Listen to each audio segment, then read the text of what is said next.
Right then, good morning, good evening, good afternoon, everybody. Hello, wherever you are.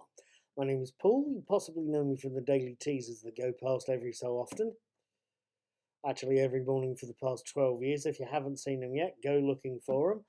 I also watch TV shows, I also watch movies, and I get to try and talk about them to you as well. Or talk about them with you. I'm hoping for a comment or two at the end of this. At any rate, tonight I've seen episode 4 of Star Trek Picard's first series. It's called Absolute Candor, and it's a really good watch. Absolute Candor opens with a flashback to 14 years previously when Captain Picard, Patrick Stewart, is visiting the planet Vashti, a refugee camp for the Romulans made homeless by the supernova. He does this just before the Mars attack. He's arriving specifically to meet with the Koat Melat, a group of Romulan warrior nuns who are helping with the refugee crisis, and are looking after an orphaned boy called Elna. Years later, and the Admiral and his crew, Admiral,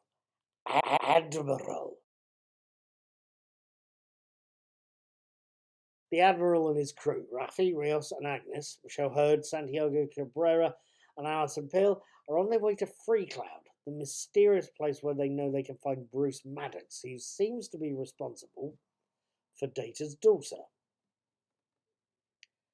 Along the way, however, the Admiral insists on just one little detail.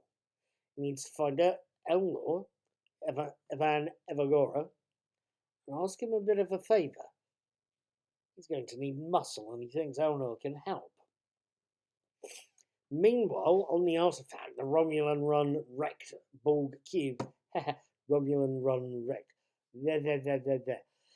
The Romulan-run cube, Soji, Isobriones, is becoming more involved with Narek, and is still curious about Randa, the former Borg drone who was, in a previous life, a well-known Romulan researcher. Soji is convinced the mission that saw Randa get captured by the Borg was a lot more than she's being told. Things are getting tricky. At any rate, now I have to admit I think I'm right.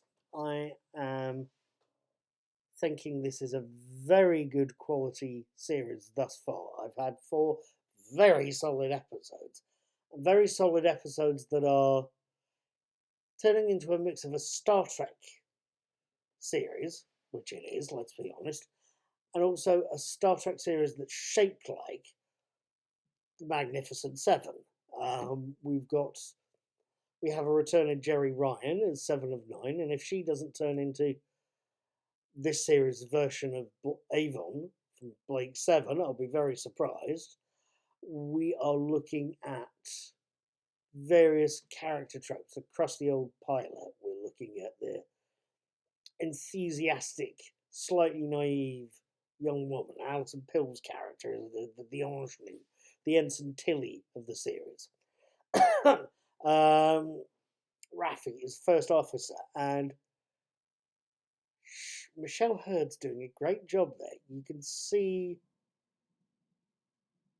the character is a former first officer for Captain Picard, because there's that, much like William Riker in episodes of The Next Generation.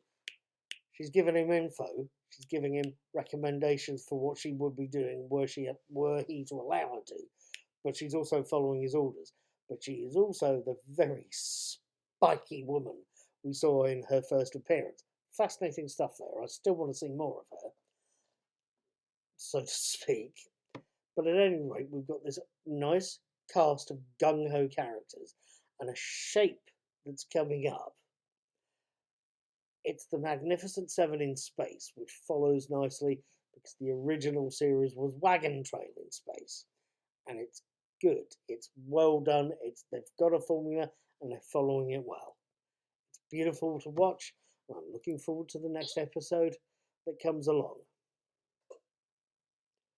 Once my phone stops beeping. Have a good night. Let me know what you think of this episode in the comments below. Take care.